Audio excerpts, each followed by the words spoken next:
मेरे भाइयों, इस्लाम की तालीम ये तो नहीं थी, इस्लाम की तालीम ये तो नहीं थी। इमाम अहमद इब्न हंबल रहमतुल्लाह अलैह के पास एक बूढ़ी औरत आती है और सुनो, आए बीड़ियों का धंधा करने वालों सुनो, आए तंबाकुओं के धंधे करने वाले सुनो, आए सूद और ब्याज के खाने वालों सुनो, आए लंबे चौड़े बैंक बैलेंस बनाने वालों सुनो, आए बैंकों की नौकरियां करने वालों सुनो। इमाम अहमद इब्न हंबल रहमतुल्लाह अलैह के पास एक बूढ़ी औरत आती है और कहती है, इमाम मोहतरम, कहा जी एक मसला पूछने आई हूं, मेरी माँ बहनें सुने। उस जमाने की औरतें, और वो भी बूढ़ी औरतों में कितना तकवा हुआ करता था। कहा इमाम साहब, मैं चरखा चलाती हूं, चरखा तो जानते हैं ना, मैं चरखा चलाती हूं, दूसरे लोग अपना सूत दे जाते हैं धागा, मैं उसको बना के फिराती हूं और उनसे मजदूरी लेती हूं, कभी दिन में और कभी ओवर टाइम करती हूं तो रात में भी चलाती हूं। मैं चिराग जलाकर मैं चरखा चलाती हूं, जब मेरे पास तेल होता है तो मैं चिराग अपना जलाती हूं और सूत फिराती हूं। इमाम साहब, उसकी मजदूरी में लेती। कहा इसमें बुराई क्या है? कहा मैं ये नहीं पूछने आई हूं कि बुराई क्या है, मैं ये पूछने आई हूं कि कभी कभी मेरे पास चिराग जलाने के लिए तेल नहीं होता।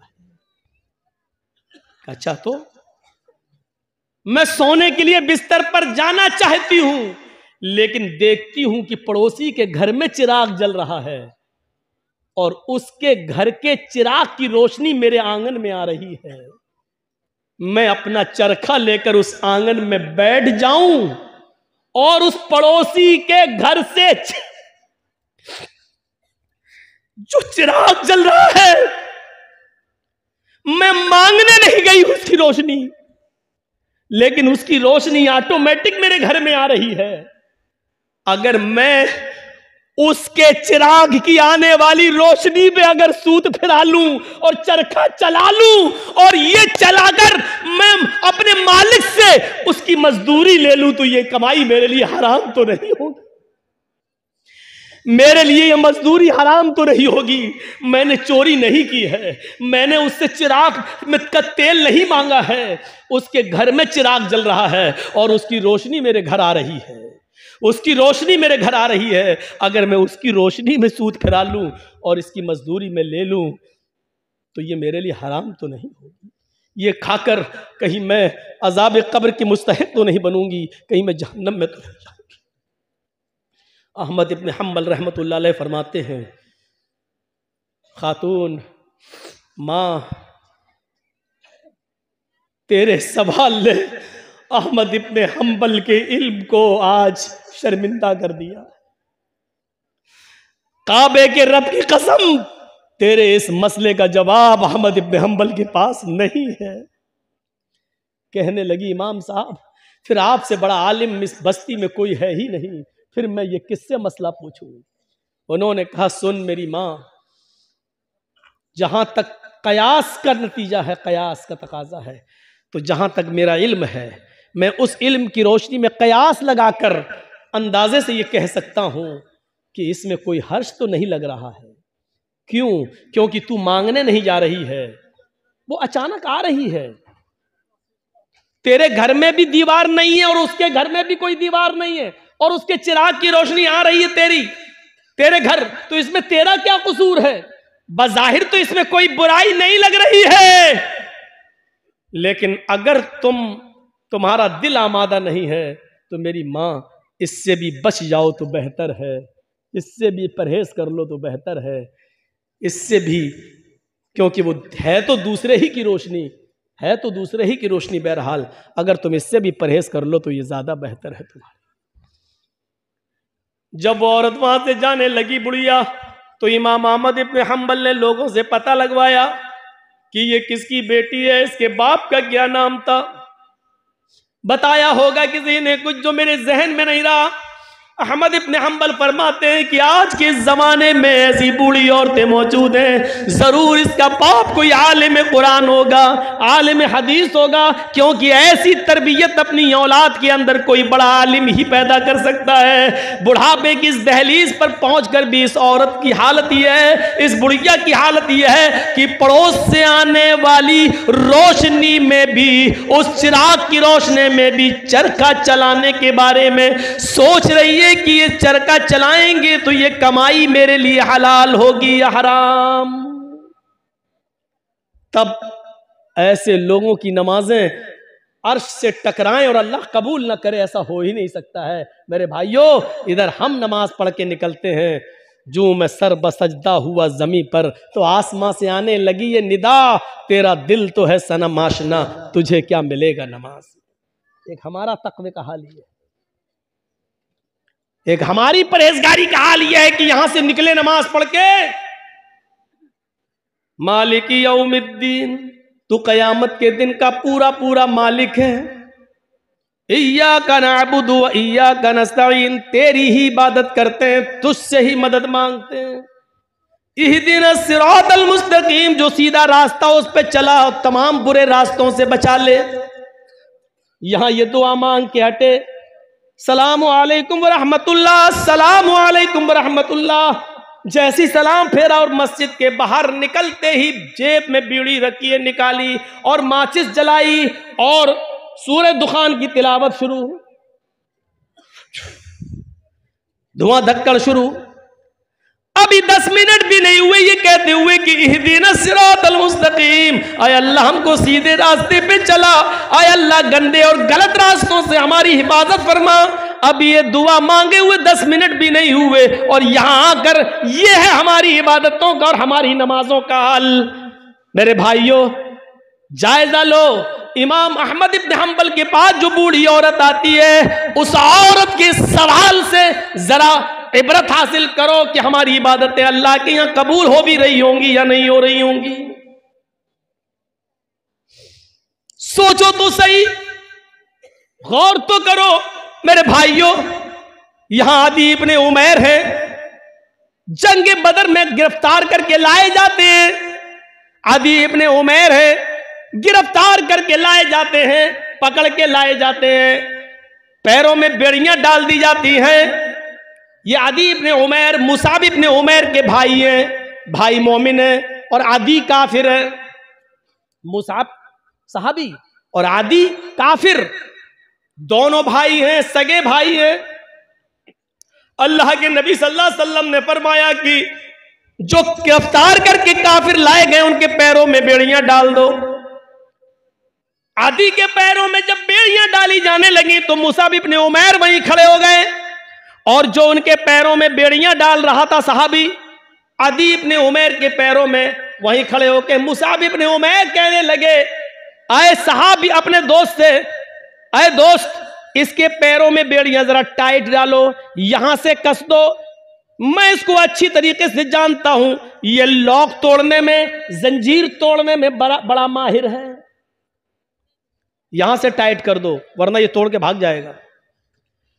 जब मुसाब इब्ने उमैर ये कह रहे थे कि इसके पैरों में यहां से टाइट करो, यहां से टाइट करो, यहां से लॉक लगाओ, तो आदि इब्ने उमैर को इतना गुस्सा आ रहा था कि मारे गुस्से के आदि चीख पड़ा, आए मुसाब, तुझे शर्म आनी चाहिए, तू उसी उमैर का बेटा है जिसका बेटा मैं हूं, तेरी रगों में उसी बाप का खून तोड़ रहा है जिसका खून हमारी रगों में तोड़ रहा है, लेकिन आज तुझे भाई कहते हुए शर्म आ रही है। तेरी गैरत कैसे गवारा कर रही है कि तेरी आंखों के सामने तेरे सगे भाई के पैरों में बेड़ियां डाली जा रही हैं और तू देख रहा है खड़े होकर, और देख ही नहीं रहा है बल्कि मशवरा दे रहा है कि यहां से टाइट करो।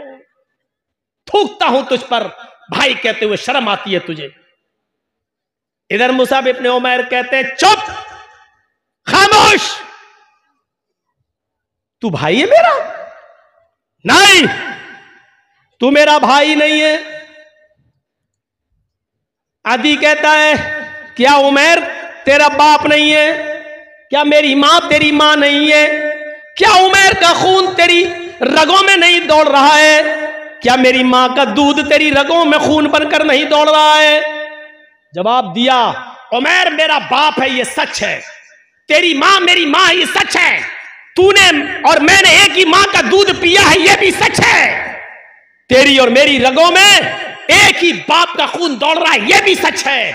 लेकिन ये सच नहीं है कि तू मेरा भाई है। जानता है मेरा भाई कौन है? अदी ने कहा फिर कौन है अगर मैं तेरा भाई नहीं हूं? मेरा भाई वो है जो तेरे पैरों में बेड़ियां डाल रहा है? ये तेरा भाई है? हाँ, इसलिए कि मेरे इस भाई ने कलमा पढ़ा है, अशहदु अल्ला इलाहा इल्लल्लाह व अशहदु अन्ना मुहम्मदन अब्दुहु व रसूलुहु। बुखारी शरीफ की हदीस के इस वाक़े से हमें यह पता चलता है मेरे भाइयों कि इस्लाम लाने के बाद, ईमान कलमा पढ़ने के बाद, ला इलाहा इल्लल्लाह मुहम्मदुर रसूलुल्लाह का इकरार करने के बाद, इस्लामी रिश्ते से कलमे की बुनियाद पर अपने एक साथी की जो इज्जत होती है वो फिर सगा भाई भी वो दर्जा नहीं रखता है। क्या जवाब दिया? खूनी रिश्ते को कुर्बान कर दूंगा, लेकिन कलमे की बुनियाद पर ये मेरा भाई है, इस रिश्ते को मैं कुर्बान नहीं करूंगा। आए आदि, तू मेरा भाई नहीं, मेरा भाई वो है जो मेरे पैरों में बेड़ियां डाल रहा है, इसलिए कि इसने कलमा पढ़ा है, अशहदु अल्ला इलाहा इल्लल्लाह व अशहदु अन्ना मुहम्मदन अब्दुहु व रसूलुहु। इस कलमे की बुनियाद पर ये मेरा भाई है, तू भाई नहीं है। ये होता है इस्लामी रिश्ता। और इस्लामी रिश्ता इतना अहम होता है कि उसके लिए खूनी रिश्ते को कुर्बान कर दिया जाता है। अरे कम से कम उतना ही करो जो अपने लिए पसंद करो, वो अपने भाई के लिए पसंद, अपने मुसलमान भाई के लिए पसंद कर लो, यही काफी। इतना ही करो। आज के जमाने में सईद इब्ने जुबैर को हज्जाज इब्ने यूसुफ की पुलिस ढूंढ रही थी। सईद इब्ने जुबैर को हज्जाज इब्ने यूसुफ की पुलिस ढूंढ रही थी। हुक्म था उसको पकड़कर जिंदा मेरे पास लाओ, उसको कत्ल किया जाएगा।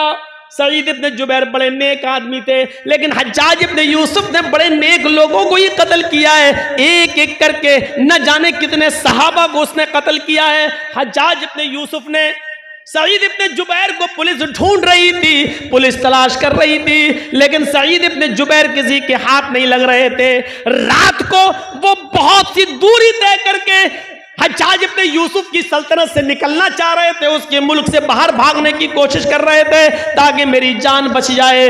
लेकिन रात का वक्त था, अंधेरे में फायदा उठाकर वो जाया करते थे, और जब सुबह होती थी तो कहीं पनाह ले लिया करते थे ताकि हज्जाज इब्ने यूसुफ की पुलिस हमको न पकड़ ले। एक दिन रात को इशा की नमाज के बाद किसी मुसलमान के घर वो खाना खाने के लिए रुके थे, और मुसलमानों ही में से किसी ने जासूसी कर दी। हज्जाज इब्ने यूसुफ की पुलिस को बता दिया कि सईद इब्ने जुबैर फला आदमी के घर रुके हुए हैं, और रात का हिस्सा गुजरने के बाद वो इस घर से निकलेंगे और वो फिर भागेंगे। हज्जाज इब्ने यूसुफ की पुलिस आती है और इशा की नमाज के बाद उस घर पे छापा मारती है। सईद इब्ने जुबैर पकड़ लिए जाते हैं। अब बताता हूं जासूसी किसने की? अपनों ने। अपने ही जासूसी करते हैं। लॉकडाउन के मौके पर आपने देखा होगा हमारे उत्तर प्रदेश में तो वही हाल था, जब हर चीज का गोश्त बंद था, कुछ नहीं ले सकते थे, और चोरी छुपे कोई अगर भैंस काट लेता था तो अपने ही लोग जासूसी करते थे, फलां के घर में भैंस हुई है, और पुलिस आकर छापा मारती थी। जितने की भैंस नहीं उससे ज्यादा जुर्माना वसूल करती थी। अपने ही जासूसी करते हैं।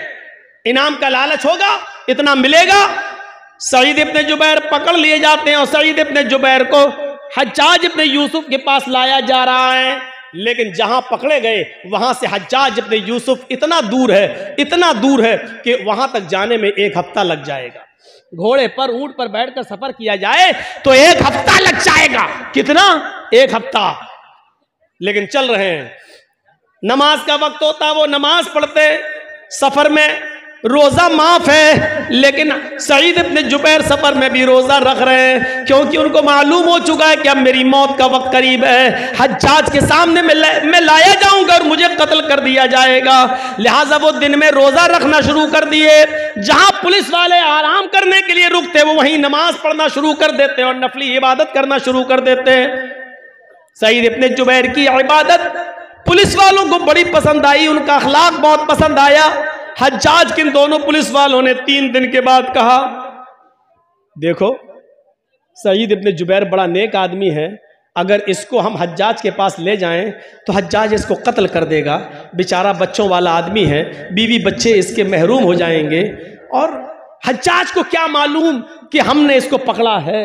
ऐसा करो, इस बेचारे को छोड़ देते हैं, ये नेक आदमी है, अच्छा आदमी है, हज्जाज तो जालिम है, वो इसको कत्ल कर देगा। इन दोनों पुलिस वालों ने आपस में सलाह और मशवरा किया कि इस नेक आदमी के कत्ल की जिम्मेदारी हम अपने ऊपर न लें, छोड़ देते हैं इसको।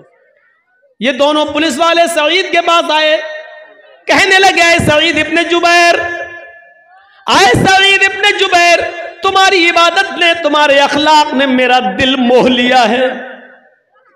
हम नहीं चाहते कि तुम्हें हज्जाज के पास लेकर चले, मेरा दिल चाहता है कि तुम्हें हम छोड़ दें। आए हज्जाज, ये रात का वक्त है, अंधेरे का फायदा उठाओ और तुम निकल जाओ। हज्जाज को तो मालूम नहीं है कि मैंने तुम्हें गिरफ्तार कर लिया है, हम उसके पास जाएंगे और कह देंगे कि हमें सईद इब्ने जुबैर मिले ही नहीं। सईद इब्ने जुबैर ने कहा, तुम्हारी बड़ी मेहरबानी, मैं कसीरुल अयाल हूँ, मेरे बच्चे ज़्यादा हैं, मेरी बीवी है, बच्चों का बोझ है मेरे ऊपर, अगर तुम मुझे छोड़ रहे हो तो ये तुम्हारा रहमो करम है मेरे ऊपर। अच्छा है, छोड़ दीजिए भाई, मैं आपका ये एहसान कभी भूलूंगा नहीं। उन्होंने कहा, एहसान की क्या बात है, आप मुजरिम नहीं हैं, हज्जाज आपका दुश्मन है, वो आपको कत्ल करना चाहता है, जाओ। आए सईद, मैंने तुम्हें छोड़ दिया है, जाओ चुपके से, जाओ, निकल जाओ। सईद इब्ने जुबैर बड़े खुश होते हैं कि मुझे हज्जाज के पुलिस वालों ने छोड़ दिया, लेकिन उनकी खुशी ज्यादा देर तक न रही। वो थोड़ी दूर तक आगे गए होंगे, जैसे यहां से मौजमपुर बस आपका स्टैंड, 1 किलोमीटर तकरीबन गए होंगे, मुश्किल से 1 किलोमीटर गए होंगे, और जाने के बाद वहां कुछ सोचने लगते हैं और सोचकर फिर वहां से वापस आते हैं। 1 किलोमीटर गए, लेकिन कुछ उनके दिमाग में आया और वहां से सोचकर वो फिर लौटे आए, और लौट कर आने के बाद उन दोनों पुलिस वालों के पास आ गए और कहने लगे, आए हज्जाज इब्ने यूसुफ के पुलिस वालों, मुझे हज्जाज के पास ले चलो, मैं भाग कर, छिप कर भागना नहीं चाहता, मुझे हज्जाज के पास ले चलो। पुलिस वालों ने कहा, तुम्हारा दिमाग खराब है सईद, हज्जाज तुम्हारी जान का दुश्मन है, तुम्हें कत्ल कर देगा। कहा, वो मैं जानता हूं कि वो मुझे कत्ल करेगा, फिर का इसके बावजूद मैं उसके सामने जाना चाहता हूं। पुलिस वाले कहते, हज्जाज, आए सईद, बेवकूफी मत करो, मैंने तुम्हें छोड़ दिया, फिर तुम क्यों आए।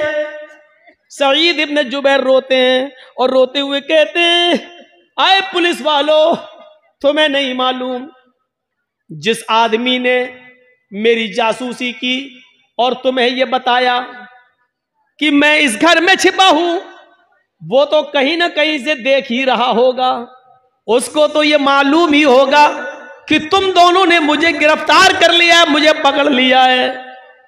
वो आदमी हज्जाज को यह खबर दे देगा, इन दोनों पुलिस वालों ने सईद को गिरफ्तार कर लिया।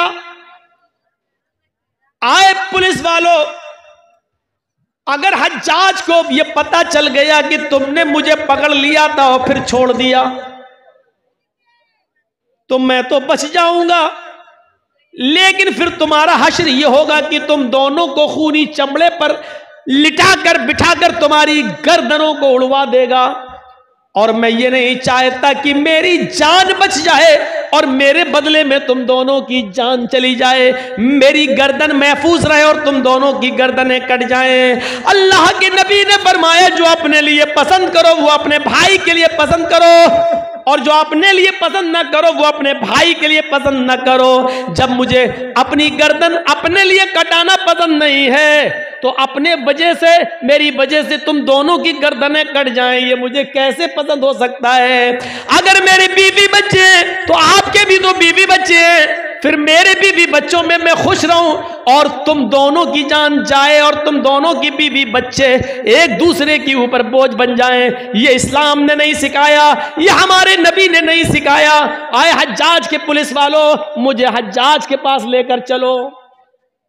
इसके बावजूद उन दोनों ने समझाया, लेकिन नहीं माने सईद इब्न जुबैर, हम अपने लिए तुम्हारी जिंदगी खतरे में नहीं डाल सकते हैं। आखिरकार जिद करते रहे और वो दोनों पुलिस वाले उनको पकड़कर हज्जाज के सामने ले आए।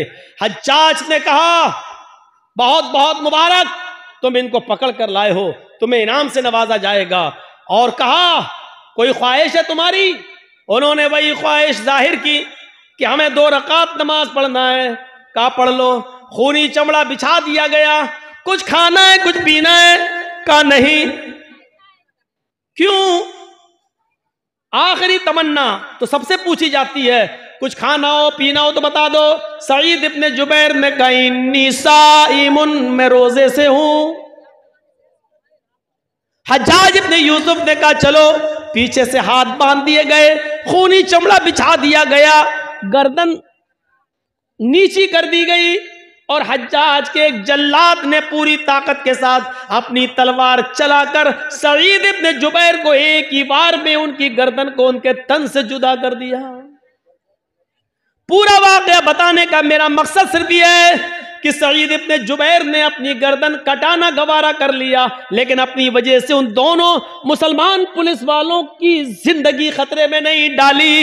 ये मुसलमान होता है जो अपनी वजह से दूसरे को मुसीबत में नहीं डालता है, जो अपनी वजह से दूसरे को तकलीफ में नहीं डालता है। वो मुसलमान ही क्या जिसकी वजह से दूसरे को तकलीफ पहुंचे।